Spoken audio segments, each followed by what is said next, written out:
Comenzamos con la segunda hora de El Ágora 2025, este programa que te propone que estés informado sobre la política, pero también tratar de entenderla, ¿no? Porque a veces es todo ruido, es toda complicaciones, un día se escucha una cosa, otro día se escucha otra, y la política siempre decimos se entiende cuando se la pone en contexto lo que se dice, lo que se hace, pero también lo que no se dice y lo que no se hace.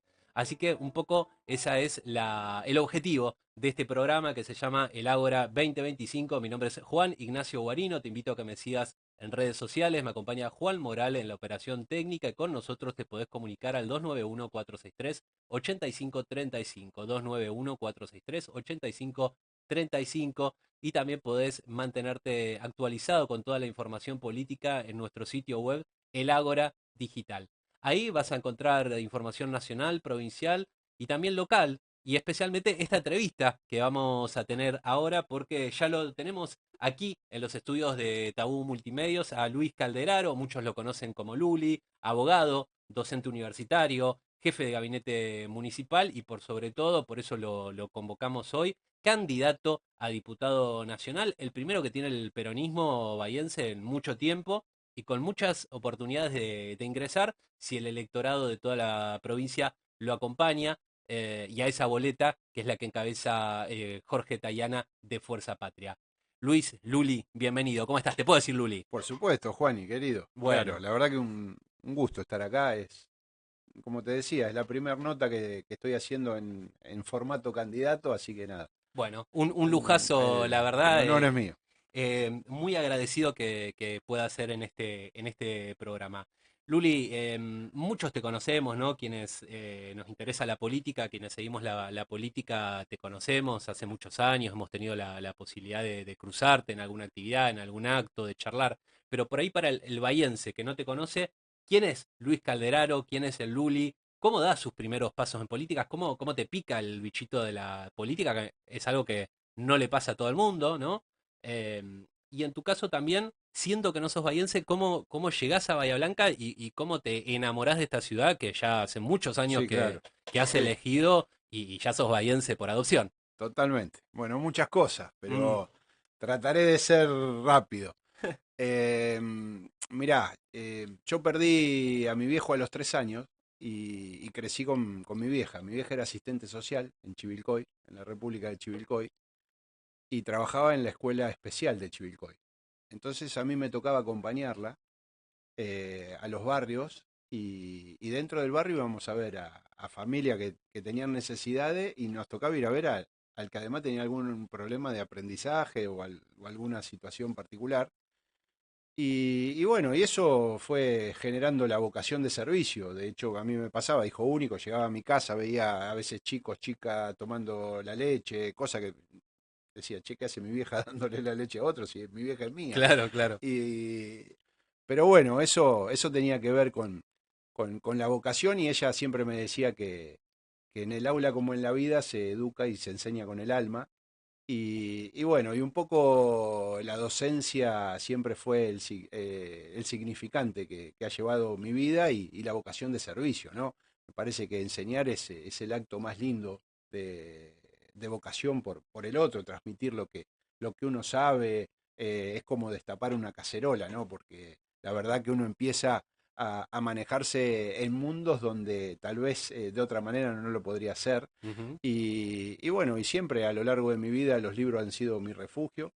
Yo soy orgullosamente hijo de un plato docente. Y bueno, hoy pude estudiar y la persona que soy se lo debo a la universidad pública, con todo lo que significa en nuestro país. Y bueno, y también de chico en la universidad tuve vocación por la política, tuve mis primeros pasos. Ahí fue tu primera experiencia Ahí de fue militancia. sí, pero sobre todo Sí. después en el 2001 Ah, ya en Bahía Blanca. A Bahía Blanca vine, mi novia era de Bahía Blanca y nos fuimos a hacer un posgrado ¿estudiaste en a La España. Plata? Yo estudié en La Y Plata, ahí la en la conoces. UNLP, nos conocimos con Sole Munguía, y, que es la titular de la ORAC, está en la Oficina de Mediación Ajá. Penal. Y bueno, nos fuimos a hacer un posgrado a España y fuimos dos y volvimos tres. Así que Ah, mira. nos vinimos a Bahía. Ella empezaba a trabajar en la fiscalía y bueno, y yo trabajaba en el IPES en La Plata, con lo cual llegué a jubilaciones del municipio en el 2001. Y bueno, lo primero en esa época con Federico nos conocimos, él estaba terminando su carrera deportiva, yo recién llegado a la ciudad y era la crisis del 2001. Y, y teníamos ganas de hacer cosas, pero no sabíamos muy bien qué. Y entonces lo que hicimos es poner manos a la obra. Y manos a la obra se llamó nuestra agrupación. Y Ajá. íbamos a los barrios, especialmente a Spur. Trabajamos con la hermana Coca mucho y bueno, dábamos merienda, apoyo escolar, la comida, teníamos comedores, algún ropero comunitario. Y ahí empezamos como la primer acercamiento a la realidad y especialmente Federico después que él decía que, o sea, ¿qué te pasa cuando trabajas en una ONG? Sí. Que sos el todo. Y la verdad que cuando uno decide tomar parte, que es participar en la vida de un partido, bueno, es asumir que algunos te van a acompañar y te van a querer y muchos otros no van a estar de acuerdo con tus ideas. Pero lo que decía Fede en esa época, en el 2001, era que nosotros teníamos que animarnos a pasar a la política y dar la pelea en el lugar donde se tenían que dar las peleas. Y bueno, y desde el 2001 a la fecha venimos trabajando. A mí me tocó después ir a PAMI. Del PAMI yo conocí a Gabriel Mariotto, que fue vicegobernador. Lo conocí cuando estaba en el AFCA, así que lo acompañé en todo el proceso de que se dio en los foros de la ley de medios y demás. Y, Trabajaste en el Senado con y él. claro, y fui su secretario legislativo, su abogado. Que expliquemos, ¿no? Eh, Secretario legislativo no es digamos, es un cargo muy es un importante. cargo de ley, claro, Sí, que el presidente del Senado tiene dos cargos, el secretario administrativo y el legislativo. El administrativo tiene más que ver con la administración de la sí, casa o de la Cámara sí, y el legislativo más con el trámite ahí legislativo. va. Tiene que ver con cómo se construyen los consensos en los procesos de formación y sanción de las leyes. Mm. Así que para mí esa fue una experiencia muy, muy grande. Y bueno, después en el 2015 volví a la academia, fui decano de Derecho eh, De la Unisal. en la Unisal, en la Universidad Salesiana, que estaba dando sus primeros pasos. Y bueno, y después también empecé en la Universidad de Hurlingham con Jaime Persic, que después fue ministro de Educación y secretario de Políticas Universitarias. Que Y también te convocó en algún momento. me convocó a trabajar en el Ministerio de Educación. Yo estaba con Juan Martín Mena en el Ministerio de Justicia y lo acompañaba a Jaime como paritario, como el abogado de la paritaria docente, que es una de las paritarias más importantes de la Sí, Argentina, porque es la que es el ordenador del año, digamos. sí. Y bueno, después Jimmy me pidió que vaya y estuve ahí, así que nada, y estuve, bueno, con Molea también estuve en el Consejo de la Magistratura de la Nación, fui miembro en el Consejo de la Magistratura de Provincia, Por el Poder Ejecutivo, por ¿verdad? el Poder Mm, Ejecutivo, sí. exactamente, exactamente. El 2011-2015, esa época. Claro, claro, era secretario legislativo, pero además me convocaron para estar en el Consejo de la Magistratura y fue una experiencia enorme y digamos, un poco ha sido la relación con la academia, con las universidades y la relación institucional, con el Poder Judicial, con los colegios tanto de abogados como de magistrados, ha sido una tarea que he hecho con muchísimo compromiso y bueno, y la sigo de alguna manera realizando. Y de 2 años para acá te ha tocado ser jefe de gabinete desde la asunción Sí. de Federico Susbieles. ¿Cómo es ser jefe de gabinete de una ciudad tan grande como Bahía Blanca, con tantas necesidades que se vienen acarreando de gestiones y además, ¿no?, con estas dos catástrofes climáticas que tuvimos? Sí. Eh, es el cargo más importante que tuve en mi vida, pero lo digo con el corazón, porque la cercanía es un poco la cuestión saliente. Cuando uno está tan cerca de los problemas, primero que te olvidas de la rosca y de lo único que estás ocupado es en resolver problemas todos los días. Y bueno, además lo que nos sucedió fue que a los 4 días de asumir pasó el temporal del Sí, 16 de diciembre y eso de alguna manera lo cambió todo porque un gabinete que se estaba conociendo, digamos, unas 80 personas que por ahí se empezaban a conocer, de repente estaban espalda con espalda tratando de resolver sí. muchas de las problemáticas que nos había pasado. Se nos habían caído 16.000 árboles, bueno, ni hablar las 13 personas o vecinos que fallecieron en el Club Bahiense del Norte, pero bueno, y después todas las reparaciones que hubo que hacer en la ciudad, muy, muy difíciles, muy complejas. Pero también lo que le pasa a los gobiernos ante situaciones como esa es que también tiene que mostrar su carácter y en primer lugar yo creo que el intendente pudo mostrar capacidad de mando y liderazgo en momentos difíciles y también el gabinete. Y si querés transportándolo al 7 de marzo, Sí, bueno, eso también se vio claramente, ¿no? Cuando pasan situaciones así tan difíciles, porque son catástrofes que uno no puede advertir ni imaginar la no, no, magnitud no, que claro. tienen, bueno, me parece que ordenar la capacidad de mando y cómo se llevan adelante y se vertebran las acciones de gobierno es fundamental. A mí me tocó trabajar en la inundación de La Plata porque estaba en el Senado y lo que pasaba allá en el 2002 en La Plata era que eh, había tres instancias, tres comités de crisis. Ya primer cosa complicada, Sí, ¿no? medio raro. Medio raro. Y después lo que pasaba es que había lugares donde no podías entrar ni con la policía a los 15, 20 días. O sea, se había de alguna manera interrumpido el Estado de Derecho. Sí, Bueno, eso en Bahía no pasó y cuando vino la Cruz Roja Argentina, en la primera reunión con el intendente, de la cual participé, lo primero que le manifestaron era que era la primera vez que veían una catástrofe de grado 1 en donde no veían desborde social.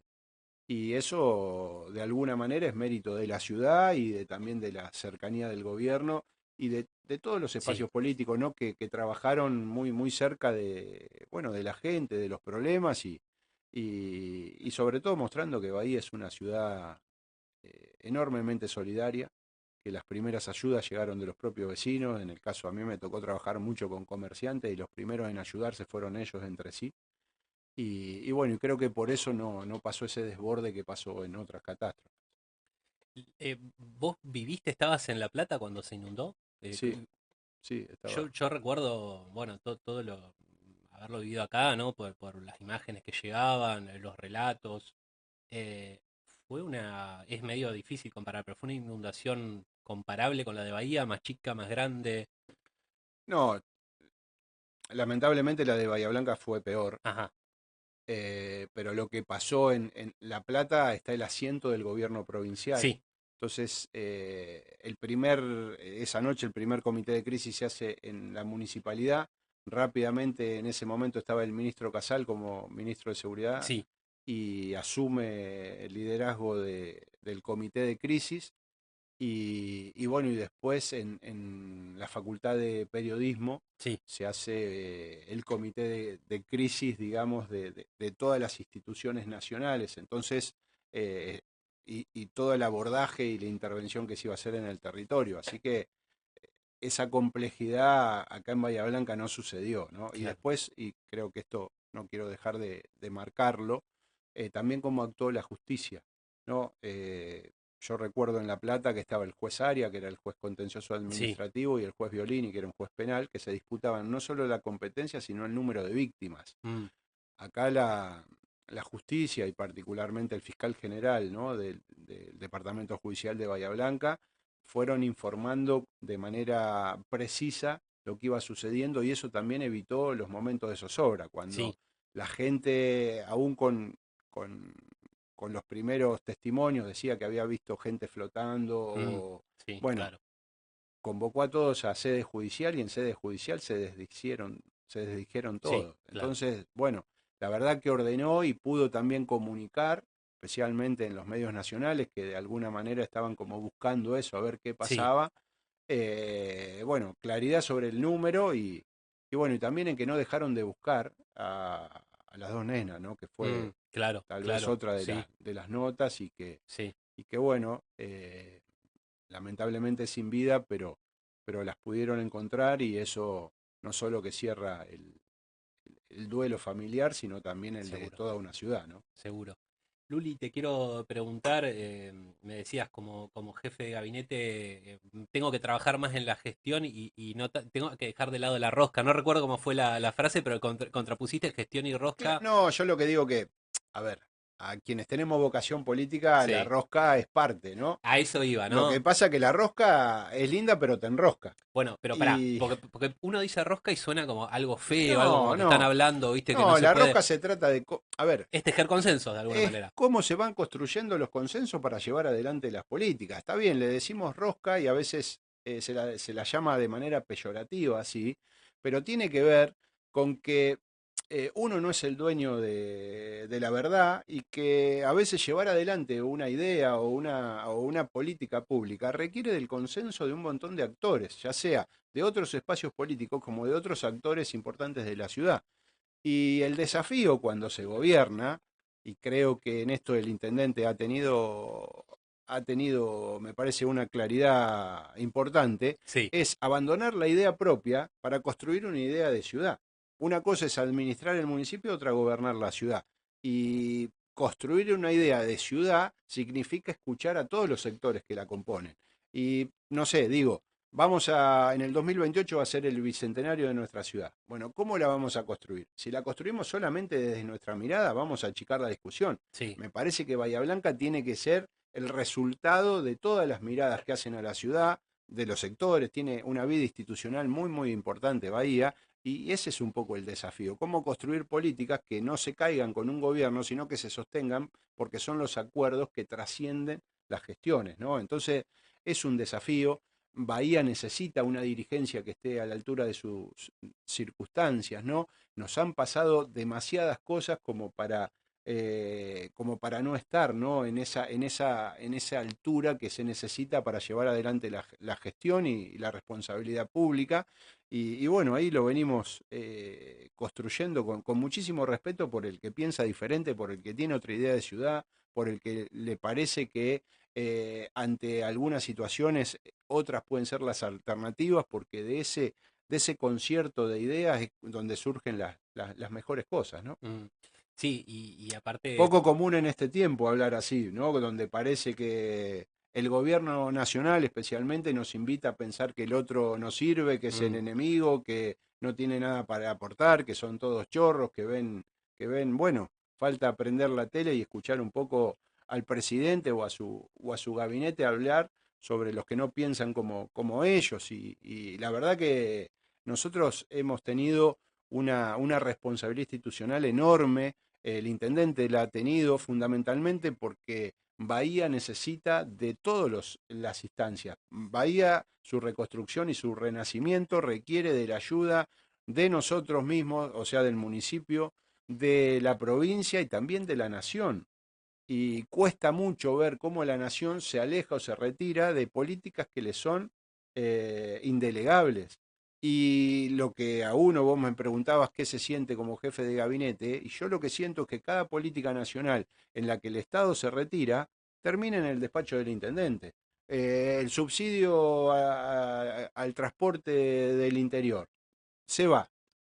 Un tercio de la ciudad se maneja en el transporte público de pasajeros. sí, ¿Puede pagar la tarifa que libremente fije el mercado? La verdad es que no. no, no. Entonces ahí tiene que salir el municipio a suplir cosas que se hacían en otra instancia. Y en el caso de los recursos municipales son mucho más escasos que lo de la Claro. nación. Entonces es muy difícil. Y la verdad que el intendente, sin llorar, sin quejarse, ha tratado de asignar. Yo a veces le digo, en la intimidad, le digo, Fede, no sé cómo hacer para, digamos, con los recursos que tenemos, poder hacer las cosas que llevamos adelante. Y a veces dicen, no, Bahía todavía le falta, está detonada en algunos lugares. Bueno, venimos de una inundación, Sí, venimos de que se nos socaven 500 calles de tierra, venimos de que se nos rompa la vialidad de acceso, venimos de que se rompan obras ferroviarias que los ingleses la hacían con una recurrencia de 200 años, venimos de que haya una afectación de 270.000 personas, de 92.000 familias, digamos. La verdad que tuvimos en un mes que sacar la basura de un año. Entonces a veces no se pone en la dimensión real la complejidad de lo que ha pasado y de cómo requiere trabajar, trabajar y trabajar para tratar de que no se sienta. Digo, hay lugares de la ciudad que hoy ya sentimos que no pasó nada. Bueno, eso no es, eso sale de producto del trabajo. ahora, Luli, quiero polemizar un poco con Sí, vos por en supuesto. relación a esto, ¿no? Hablaste de 90.000 familias, ¿no? Sí, Afectadas no, más o sí, menos. 90, 92.000. pongámosle Sí, 90 para sí. redondear, ¿no? Sin embargo, son mucho menos las que pidieron el subsidio Sur de Nación. Te quiero preguntar por eso, que además a mí me llama la atención porque la misma gente que dice, bueno, al final no eran tantas porque pidieron mucho menos, te dice, no, Bahía Blanca está detonada, está todo mal, está todo como el culo, ¿no? Entonces, por un lado, no afectó tanto y por el otro lado sí está todo detonado. Digo, Mira, primero preguntarte, vos como jefe de gabinete, como alguien que está en la gestión y que entiende de números y de sí. pedidos y de gestión, ¿qué pasó ahí que tan poca gente lo pidió, tan poca gente se la dieron, tampoco son tantos los rechazados? Bueno, todavía el gobierno nacional tiene unos 4.000 subsidios pendientes de entrega, Todavía todavía, hace más de un mes que estamos en todavía esa. hace por lo menos o más, Sí, sí, sí, digamos. Y bueno, eso tiene que ver con la accesibilidad. De hecho, dentro del subsidio o del suplemento único de sí, reparación o reconstrucción, que era un nombre que le había puesto el gobierno nacional a eso, los requisitos de acceso eran bastante restrictivos. sí, Era solamente en algunas zonas de afectación y con transferencia directa a las familias y con el NIS. Eso generó sí, mucha zozobra en la gente porque muchos, o porque alquilaban o porque tenía otro titular o lo que fuere, no lo podían acreditar.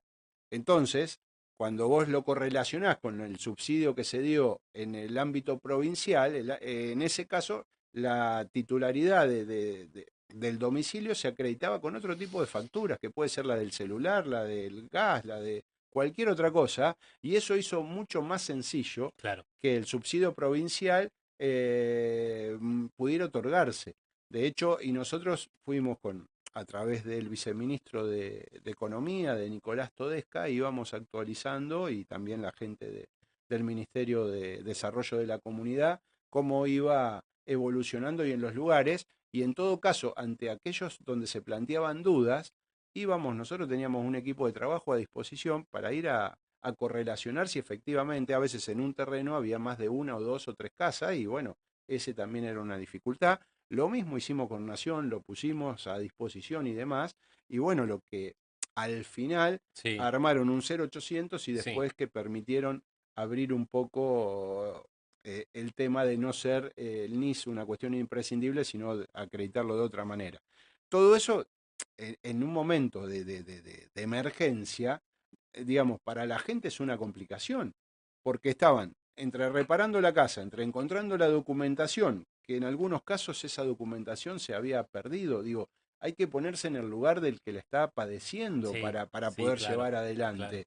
Entonces, digo, ahí me parece que hay alguna de las explicaciones posibles, eh, pero bueno, nosotros en las cosas que desde el ámbito municipal pudimos hacer, lo hicimos con la mayor celeridad posible. Se me viene a la memoria el Fondo de Fomento al Comercio, en el que junto a Gustavo Lari me tocó trabajar, donde en el caso de Serri White pudimos darle subsidio a la totalidad con un fondo especial entre el municipio y el Consorcio de Gestión del Puerto de Bahía Blanca, y en el otro, en el de Fomento, donde también participaron las gremiales empresarias, la Corporación de Comercio, la Bolsa de Comercio, la Unión Industrial, la Bolsa de Cereales, que aportaron plata y que acordamos el mecanismo de entrega, claro, lo cual no solo era participaban donando, sino también diciendo cómo distribuir. Y en ese caso, lo que pudimos, especialmente a los comerciantes, llegar era que una cosa eran comercios que no tenían empleados y otros que sí tenían, y dentro de los que tenían de 1 a 5 empleados o más de 5. Y en ese caso dábamos a los que no tenían 1 millón, a los que tenían entre 1 y 5, 2 millones, y más de 5 empleados, 3 millones. ¿Con la intención de qué?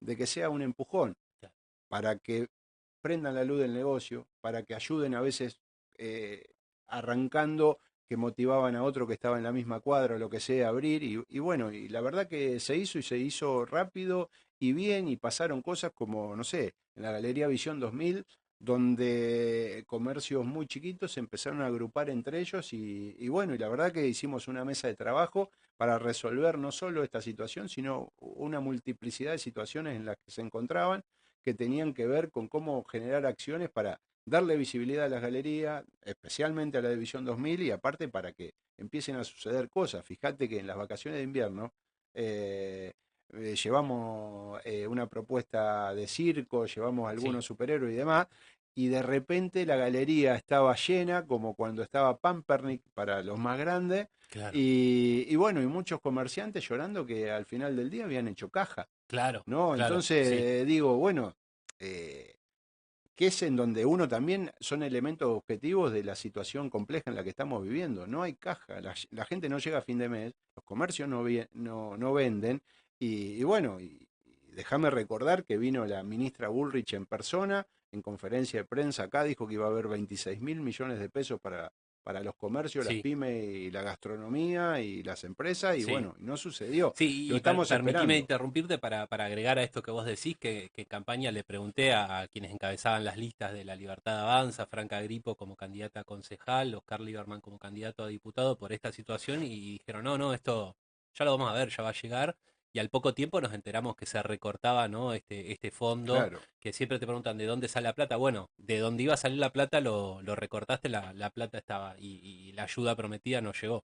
Mm, Bueno, por eso, bueno, lo dice Federico y lo decimos todos nosotros, digamos, ¿con quién es el compromiso, no? Primero el compromiso con Bahía Blanca. Nos pasó que ese fondo después fue reducido a la mitad. O claro, sea, de 200.000 millones disponibles pasó a 100.000. Y eso fue después de las elecciones del 7 de septiembre.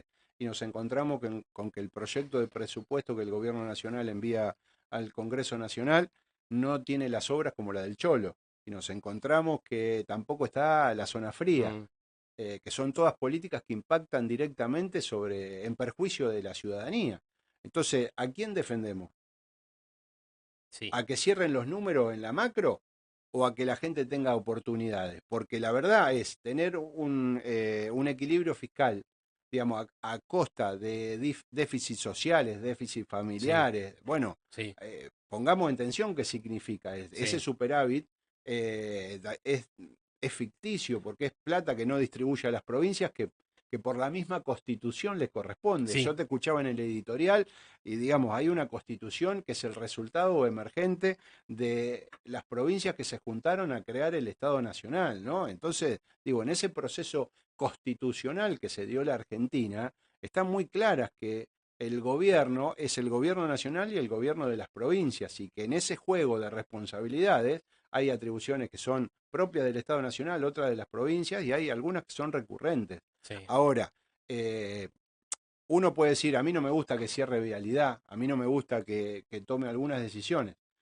Y uno podría decir, bueno, pero tiene que ver con la estructuración. A lo que no puede renunciar el gobierno nacional es a las facultades o a las funciones inherentes, a su razón de ser. Entonces, en este tiempo donde el significante es la libertad, Sí. yo lo que digo es, ¿uno es más libre o menos libre cuando accede a la educación, cuando accede a la alimentación, cuando accede a la salud? Entonces, digo, que nos han puesto hasta en discusión la 1420, que es de 1884. Digamos, yo he escuchado a personajes como Bertie Venegas Lynch Sí, diciendo que la escuela primaria ya no tendría que ser obligatoria, que sí. cada familia se ocupe de la educación de sus hijos. Y por el otro lado, ¿no? Eh, Reivindicando a Roca, reivindicando a claro, esa pero generación eso, liberal. eso Sí, mm, significa mayor desigualdad. sí, Digo, entonces, en tiempos de la libertad, uno en la medida que estudia se hace más fuerte, se hace más libre, se hace menos vulnerable a los aconteceres. Entonces, me parece que ahí hay que trabajar mucho y bueno, y en eso estamos, ¿no? En coincido. eso estamos tratando de mostrar que Bahía Blanca sigue siendo esa ciudad que estuvo pensada más allá del contorno de una ciudad, que tiene silueta de provincia, que ha sido la puerta y el puerto del sur argentino, que La ha, Liverpool del Sur. claro, esa Mm, Liverpool del sur que mm, venía, ¿no? a ocupar un lugar en la escena nacional que tal vez con el transcurso del tiempo ha perdido y que de cara de su bicentenario lo tiene que recuperar. seguro. Y ahí a mí, la verdad que no en términos personales, pero sí en términos funcionales, sería un honor poder representar a Bahía Blanca en el Congreso Nacional y llevar la voz de Bahía y la región a un lugar donde muchas veces está ausente. Y ahí te quiero preguntar, ¿se puede hacer eso, un hombre en una banca entre cientos y cientos de diputados? Digo, porque yo pienso, ¿no? Tuvimos a Bevilacqua después de que fue intendente, que fue diputado 4 años. Nosotros tuvimos a Bevilacqua, que entró por el Frente Renovador y Sí, que, la verdad, en sus 4 años de gestión como diputado no pisó Bahía Blanca. No pisó Bahía Blanca. Tristemente no pisó Bahía Yo, Blanca. yo- yo no quiero cargar Eh, las tintas contra él, porque también lo no, recuerdo no. a Linares, que fue 6 años senador, que incluso es un cargo superior, y no lo quiero juzgar de vuelta, pero no recuerdo que eso haya redundado en un beneficio para Bahía Es Blanca. que no se Te- trata de una persona, se trata de cómo construir las condiciones objetivas para que Bahía pueda estar en los lugares que tiene que estar. Eh, en este caso estamos hablando del Congreso Nacional, sí, pero me parece que lo que ha sucedido, especialmente, si querés, en el último tiempo, es que cada dirigente o cada espacio ha pedido en el ámbito nacional por su sector o por su persona y no por la ciudad. Y lo que tenemos que es que construir un consenso donde Bahía pueda pedir como ciudad. mm, Digo, cuando uno ve la estructuración judicial, la verdad que a mí no me gusta que el 911 no esté en Bahía Blanca. No me gusta que la dependencia de la Policía Federal esté en Mar del Plata y no en Bahía, de la propia, no de la que está acá. Te diría que en la justicia provincial, ¿por qué la Cámara Contencioso Administrativa está en Mar del Plata y no en Bahía? Bahía no se merece una propia Cámara Contencioso Administrativa. Entonces, nada, son una multiplicidad de lugares donde se va perdiendo peso institucional y donde finalmente perdemos todo. bien, bien. Y en tu caso, digamos, si sos electo, ¿no? Que seguramente es muy posible que pase a la luz, ¿no? De las últimas encuestas. Estamos en una zona expectante, Estamos en una zona expectante, todo está por verse hasta el todo está 26 de por octubre verse, que se cuentan los votos o seguro. eventualmente hasta el escrutinio definitivo puede pasar cualquier cosa, pero Sí. supongamos que sí, ¿no? Que el 10 de diciembre asumís. ¿En qué comisiones te gustaría estar? Pienso justicia, educación, alguna otra. Eh, Bueno, tendría que hablar con el intendente en donde Bien, necesita bien. que esté. Por supuesto que justicia y educación son las que Esos son tus naturalmente pilares, me sí. salen, pero Bien, bueno, pero tal vez Bahía requiera de que podamos participar en alguna otra comisión que está bien. directamente impacte contra Me la estoy ciudad. adelantando yo con la pregunta, me Claro, parece. claro, Falta. claro. Bueno, bien, bien. Y en términos más generales, ¿cómo estás viendo el derrotero del gobierno después del 7 de septiembre, que fueron estas elecciones bonaerenses, que a muchos nos dejaron un sabor agridulce, ¿no?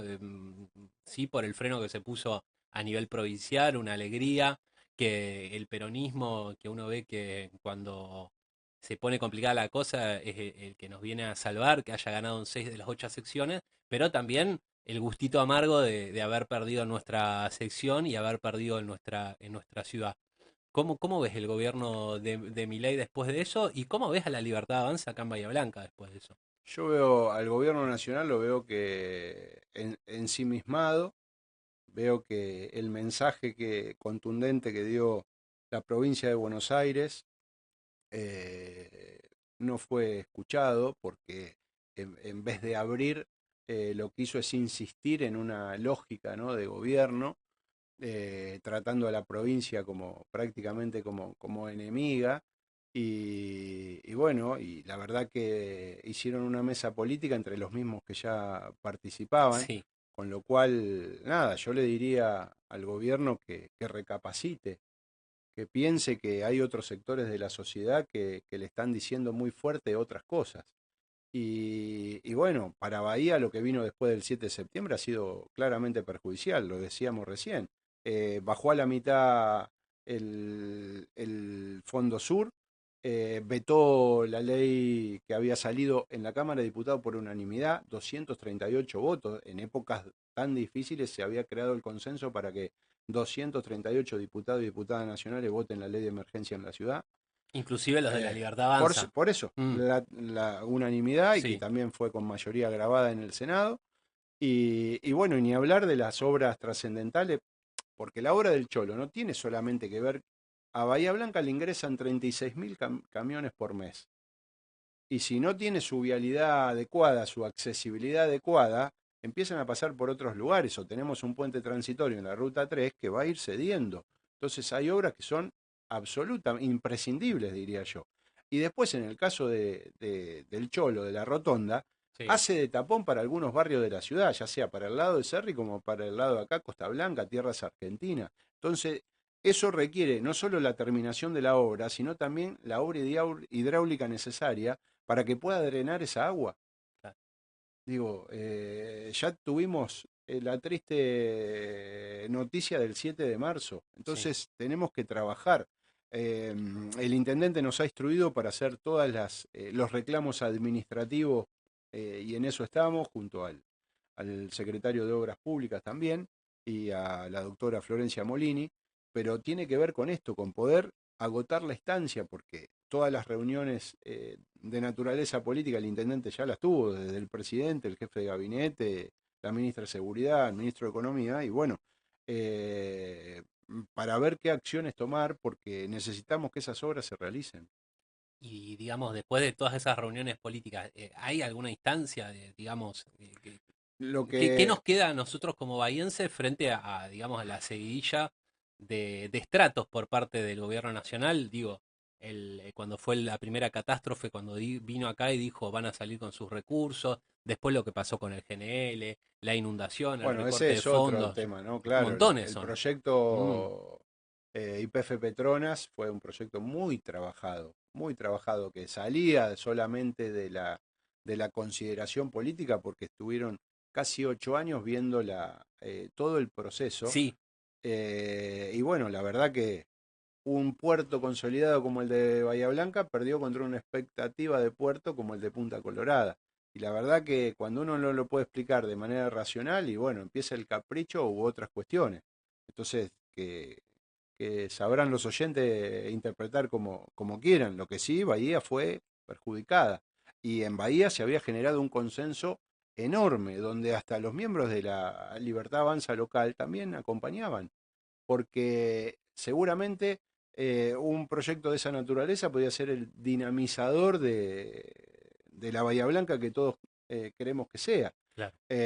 Por supuesto que no nos resignamos y bueno, ojalá vengan otros proyectos que también sean importantes para la ciudad, porque sigue Bahía Blanca teniendo las condiciones objetivas para eso. Digamos, que sea un puerto abrigado significa que está operativo los 365 días del año. Cuando vos estás mar abierto, bueno, dependés de los vaivenes, ¿no?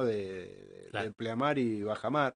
Y bueno, ese era uno de los elementos de distinción, digamos, casi el 22% más de Mm, días que un lugar que está a aguas abiertas. sí. Pero bueno, no pasó y bueno, nosotros acá seguimos pidiendo, le pedimos a la dirigencia que se comprometan con Bahía Blanca, porque nada, no, Bahía no va a salir adelante por una persona ni por un grupo, va a salir por la sumatoria de voluntades y por la fuerte decisión y convicción que tengamos desde acá, nosotros mismos.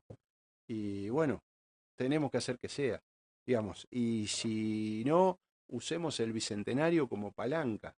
Tal vez a veces cuando no nos ponemos de acuerdo en cuestiones más de coyuntura, Sí. pensemos en el legado que le vamos a dejar a las generaciones que nos sucedan. Digamos, uno piensa en Bahía Blanca hace 100 años, en el centenario, y Bahía tenía 13 ramales ferroviarios. Sí. Hoy casi nada. Tenía tranvía, o sea que estaba a la vanguardia de las 6 ciudades de la Argentina que tenían una movilidad de En ese tipo. Villamitre, ¿verdad? Claro, en Sí. Villamil, bueno, había.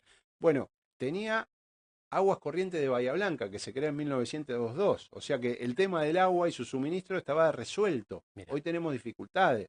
Entonces, bueno, ¿cuánto tenemos que trabajar para poder llevarla a Bahía al lugar que necesita, ¿no? Resolviendo toda la infraestructura básica o esencial y fundamentalmente también creando los imaginarios necesarios. Digo, cuando vemos la arquitectura de la ciudad, decimos, che, ¿qué ciudad fuimos? ¿Qué ciudad pudimos ser? Ahora, cuesta encontrar edificios que nos proyecten para adelante. Claro. Bueno, eso también hay que hacerlo. Bien. Bien. ¿Y cómo estás viendo el peronismo bonaerense? Había cuenta que los meses antes del cierre de listas para las bonaerenses habían sido bastante álgidos. La misma noche del cierre de listas, con este corte de Sí, luz, escenario de que eran dos listas, después fueron una. Finalmente se encontró esta unidad de listas conjuntas. Ahora parece que está un poco más tranquila la cosa. ¿Cómo está eso? Y también, yo lo que siento es que acá en Bahía la interna no nos llegó, es una interna Totalmente. importada que nunca se Ah, importó, por así decirlo, ¿no? eh, Que nunca bajó a territorio. Ahora que nosotros seguramente tengamos un peronista bahiense en el Congreso, ¿vos vas a entrar en esa interna o cómo pensás navegar esa situación, por así sí, decirlo? varias cosas, Juan, y Sí, me gusta lo que... A ver, yo lo que creo es que en Bahía Blanca el proceso de unidad empezó mucho antes. eh, lo que no habíamos logrado en el 21, que eran unas pasos, sí se logró en el 23, y esas pasos permitieron, bueno, que todos los que se sentían con derecho a jugar lo puedan hacer y después, nada, trabajar en unidad.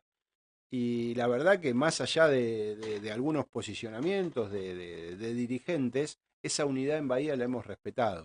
Y, y claramente, tal vez en la esfera nacional, cuando al peronismo le toca perder, no, las derrotas nunca son fáciles de asimilar. eh, pero me parece que lo que está sucediendo es un acto de profunda responsabilidad.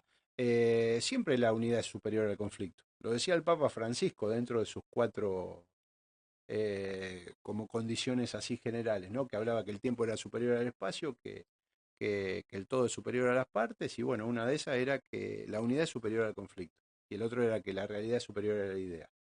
Eh, y, y yo creo eso, ¿no? Yo creo que inclusive lo veo un poco en lo que representa Jorge Tayana, ¿no? Que es una persona bueno, que ha hecho de la diplomacia una forma de interpretación y de ejercicio de la política, y que tal vez era lo que necesitamos en este momento para poder hilvanar a los sectores que por ahí a veces viven algunas cuestiones con otra intensidad. Y vaya si no tiene contraste con lo que está pasando en La Libertad Avanza, con Esper y con todo esto, ¿no? Uno puede ver todo eso como una cosa ahí, ¿no? Que viene y ves el temple de Tayana que ha pasado por muchas y de una lista bueno, que es el resultado también de un proceso de unidad que como se dio de cara al 7 de septiembre, también sucedió después. El cierre de lista fue el 17 de agosto, si mal no recuerdo, sí. y nos pone camino al 26 de octubre. Y es cierto que una parte es ponerle freno a Milei o mejor dicho, ponerle el freno a ciertas políticas de crueldad o de Sí, insensibilidad. a la motosierra, como quien Eso dice, sin sí. duda. Pero más importante que eso es cómo vertebrar un nuevo comienzo, cómo Mm, construir una esperanza, no una esperanza boba, tonta que quede ahí, sino una esperanza que empiece a poder imaginar qué deberíamos hacer para reparar muchas de las cosas que han sucedido en este tiempo, ¿no? En procesos políticos que cada vez son más dinámicos, que cada vez son más groseros, si se quiere, porque la verdad que la derecha no escatima en groserías a la hora de asumir el gobierno y de limitar los derechos y las libertades de la ciudadanía. Y bueno, y en ese sentido estamos, ¿no? Tratando en la lista hay gente muy importante, digo, el rol de Teresa García, que me parece que también es otra de las personas que amalgama un poco al conjunto bueno, de los sectores sindicales, de Jimena López, de Nicolás Trota, digo, con quien tengo amistad, que ha sido ministro de Educación y que bueno, que es un poco uno de los referentes de nuestra generación y bueno, y de tanta gente valiosa que está tratando de llevar adelante una difícil, pero que tiene que ver con que la provincia de Buenos Aires se siga poniendo de pie ante las cosas que están sucediendo, ¿no? bien, bien. Me mencionabas al Papa Francisco, me había notado la pregunta, me Sí, olvidé de hacértela. ¿Qué lugar tiene la fe en tu vida? Y sabiendo que vos lo mucha, visitaste al Papa y sí, estuviste en Luján ayer, sí, estuve en Luján el sábado. el sábado. El sábado caminé con Sole, con mi esposa, y también caminé con Álvaro y con Florencia Molina. ¿Cuántos kilómetros hicieron? Nosotros salimos de Francisco Álvarez, que son más o menos 30 hasta la llegada a Luján y tres más, o sea, 33 kilómetros, que es un poco la mitad del camino, Ajá, porque se sale desde Cusco, desde la iglesia San Cayetano de Liniers. Antes, cuando era más joven, salía de allá y en la medida que he ido creciendo, va, claro. sí. Una estación más adelante. Sí, pero bueno, pero la verdad que siempre el peregrinar es una cosa maravillosa. Uno pasa por todos los estadios, digamos, que tenés momentos de rezos, qué sé yo, de introspección, de canto, de rezar en conjunto con los demás, y aparte porque hay más de 1,5 millones de personas caminando, es una manifestación popular única, realmente, y que creo que explotó con la llegada de Francisco como Papa. Yo la vengo haciendo desde el año 98, pero en ese 2013 donde Francisco asume el papado, ese año fue como que se duplicó, ¿no? Y bueno, y la verdad que nos tocó un día de muchísimo calor, después a la noche llovió, pero nosotros caminamos con calor y bueno, y la verdad que nada, ahí está, es el pueblo caminando, ¿no? Caminando y siempre pasa lo mismo, uno sale a veces con algunos pedidos, pero siempre llegás agradeciendo y bueno, y en mi caso fui a pedir por Bahía Blanca, por nuestra ciudad, por la región, porque le dé fuerza al intendente y a todos los dirigentes y dirigentas de la ciudad y bueno, y a pedir esa mano en la espalda que necesita la ciudad para salir. Venimos de una muy difícil y bueno, y necesitamos creer en nosotros mismos, en que vamos a salir, en que tenemos una gran ciudad, que lo más importante de Bahía es su gente y bueno, y vaya si lo ha demostrado en este tiempo. Sí, seguramente. Y Luli, te quiero preguntar, vos me lo mencionabas a Expert hace un ratito, bueno, bajó su candidatura después de repetir, de avisar que él no iba a aceptar que lo baje, que no tenía por qué bajarse, bueno, finalmente se baja. Esto después de que se lo señale, ¿no? Como habiendo sido financiado por un presunto narcotraficante, que surja también declaraciones de su ex jefa de prensa, la tuvimos acá, contando Sí. cómo le pedía números para buscarle un vicepresidente. Digo, estamos hablando de un presunto narco, ya no meramente financiando, sino haciendo las veces de armador de una campaña de un candidato presidencial. ¿Qué te significa todo esto? Digo, a vos, que sos una persona que vive la política, que ama la política, desde esto que nos contabas hoy al inicio de la entrevista, que es la vocación de ayudar al prójimo. Eh, Esper representa todo lo que uno no quiere para la política. La verdad que uno de los tonos más beligerantes de este tiempo lo ha asumido él. Digo, llegó en la UCA a meterse con la familia, en este caso con Florencia Kirchner, de una manera tan grosera que la propia organización de la universidad, ¿no? De la Universidad Católica Argentina, se quejaron de una manera muy fuerte. Y esto de cárcel o bala y esto de que todo es el enemigo y siempre hablando de la manera más insultante y peyorativa del otro, bueno, también tiene estos resultados, porque hoy le pasan factura a todo ese tipo de situaciones. La verdad que es horrible que esté financiado como está o como ha estado, y lo escuchaba al Conada Moon, que nadie puede decir que es kirchnerista, No, claro. que bueno, que Sper había contado 6 versiones de los hechos, ¿no? Sí, Que él se había tomado el trabajo de ver y ya llevaba 6 versiones de los hechos. Y cuando uno no puede explicar lo obvio, y bueno, es muy difícil,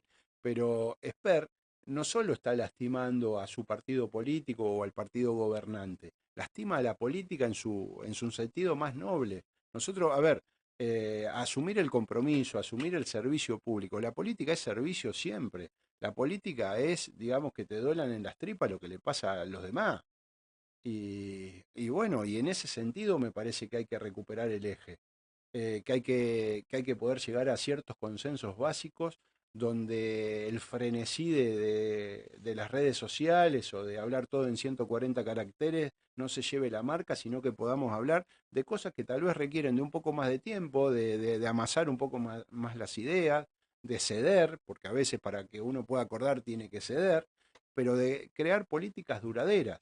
Entonces, la verdad, hoy, con mucha tristeza, quienes hablan de la República y que se jactan de la República, de los valores republicanos o de los valores de Alberdi, de Sarmiento y demás, vemos cómo a diario, digamos, hacen cosas en absoluto contrasentido. Entonces, la verdad, que se hacía 22 años que el Congreso Nacional no insistía en una ley que vetaba el Ejecutivo.